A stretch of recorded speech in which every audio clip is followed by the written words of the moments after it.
So all the things I've been through the past couple years, it's all led me to this moment. He is the revolutionary. Coming back after 2 years on my own platform. ASÉ Wrestling! It's time for me to get back to doing what I do best.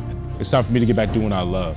And that's being the Intergalactic Soul, the honorable brother, the revolutionary ourself, Darius Lockhart.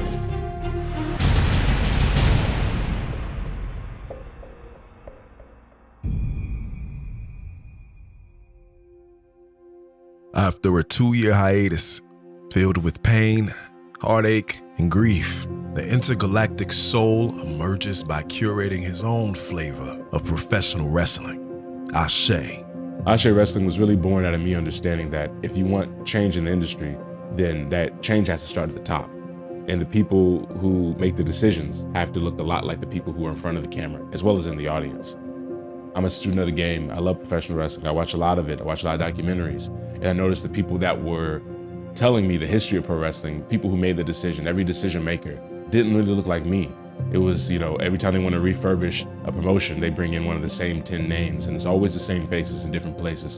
And I thought that if we really want to change the direction of this, those faces have to be different. I decided, if you want to get something done, you got to do it yourself. I take great pride in being able to have a door open here at ASÉ for so many people who I felt across the industry were underutilized for one reason or another. Some people are held back by height, some people are held back by size, some people are held back by all these different things that are relatable to any human being. But I'm kind of a student of the game like Paul Heyman. I try to see those people and see the strengths and see what works and see how we can use those things that other people see as limitations and see them as beauty and see, how we celebrate them and make them you and amplify what you're really about. On April 13, 2021, tragedy struck, causing an emotional shift on an unthinkable level. Darius had to navigate his ascension as a pro wrestler, all while dealing with the sudden death of his father. It's one thing to lose a parent. It's another thing to then have to get up and go to work the next day. I think all the buzz continued. The AEW stuff came through, the NWA stuff came through. And I remember someone asking my mom how I was dealing with the death. And my mom, if you follow my career, she's one of my biggest supporters. And I remember her telling them that she just couldn't recognize me anymore. I was a little dead inside. I was detached. It's surreal to see people when you feel unrecognizable to yourself in the mirror, but when the people around you start to see that change too, it's a little bit jarring. And it's when I really knew I needed to take time aside and work on myself. In the summer after, I was lined up for a lot of cool things, a lot of cool experiences, and people were expecting a lot out of me. And it's not that I caved under the pressure per se, but the pressure being present through the midst of me trying to compartmentalize grief so I can just do my job. That became harder and harder to do every single day.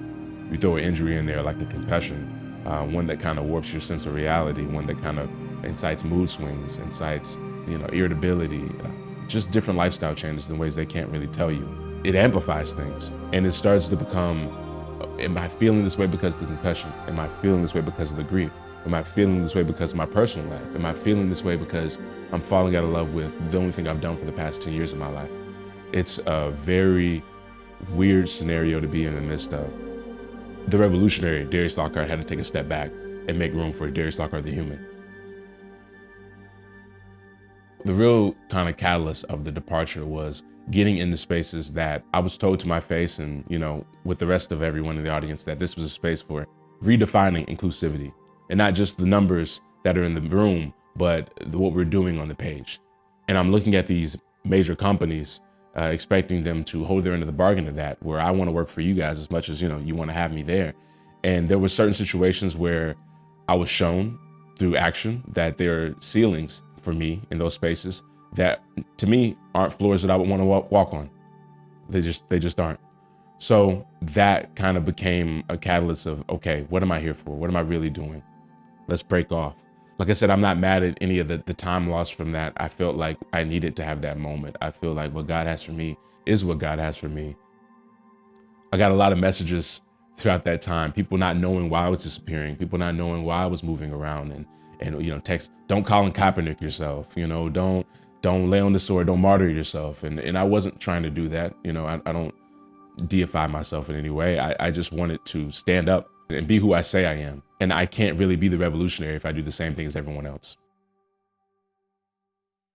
With ASÉ BHM officially on the calendar, Darius committed to whatever it took to prepare himself and make his return to doing what he ultimately loves to do. Preparing for this has been one of the most difficult times. It's like riding a bike, getting back in there and wrestling again, that's easy to do. The cardio, getting your wind back, that's the hardest part to do. It's been a while. Getting here with Lodi is one of the best things that could have happened. Training facility right up the road, it's an access. I'm here with good people, I trust. People I've known all my life like a priest. I get to pass information on to his son, Chase, and it's a family thing, so it's always beautiful. But they're always gonna push me to work hard and do my best, and that's all we can do.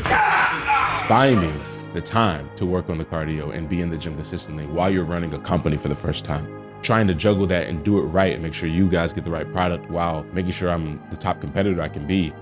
It's a hard thing to balance, I will admit.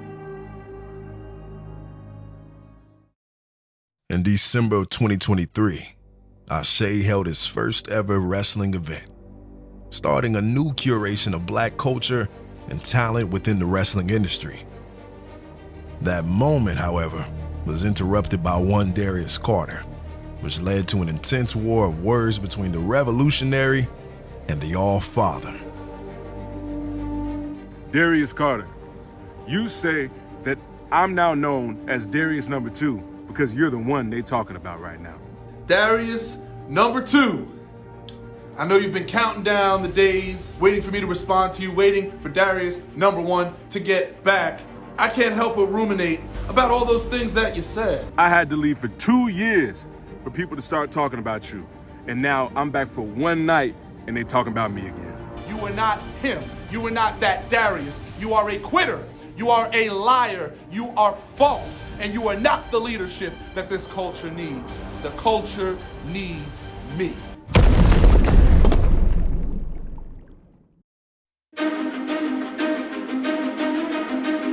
I have all the respect in the world for Darius Carter as a performer, as a wrestler. But where that respect stops is when you start to disrespect me and what we're trying to build here at ASÉ. I keep running it into the ground that we have this sense of community here. We're building something. We are interacting with Piedmont Open IB Middle School. We're interacting with mom and pop stores here. For you to jeopardize those relationships by not only interrupting a ceremony where I'm donating money to a good cause and make it about yourself, that wasn't your moment, that wasn't your time. I gave you the opportunity against Jonathan Gresham to show the world who you are, who I know you to be, and you take that moment and you make it about yourself. Not only do you make it about yourself, but then you put hands on one of the men that was a guiding light in my life. You put hands on someone who's an institute of this community, a teacher, nevertheless, at my event that I invited you to. Do you see how this doesn't make sense? You can call me Darius #2. You can say whatever about me. I don't really care. We can handle the business. If you wanted to match with me, that's fine. We could have got there a different way. This whole I'm washed thing, this whole, I'm #2. Bro, I'm 28. I took time off. I'm not a damaged bird, bro. You say I fumbled. I didn't fumble anything. If anything, I put this down because I needed to make sure that I didn't put myself down in the long term. You understand what I'm saying? To fumble, you have to screw up. You have to mess up. But I didn't make any mistakes. I made the right decision for myself. But let's talk about the truth. What's really probably irritating you is you're begging to get in those doors that I was into. The same ones that I walked away from. If you want to go snort coke on NWA, go snort coke on NWA. If you want to go sit in catering in the back and be one of Tony's token toys, that's fine. Do what you want to do. But I don't want to do that for myself. I want more for myself. And you should want more for yourself too, which is why I'm trying to figure out when I try to work with all of us to give ourselves more, you take it a moment to make it about you. That I can't sit with. That irritates me. That I have a problem with.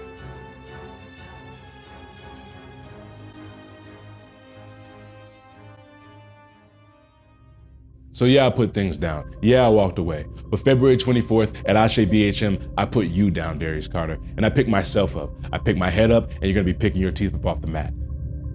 And that's coming from the Intergalactic Soul, the honorable brother, the revolutionary ourself, Darius Lockhart.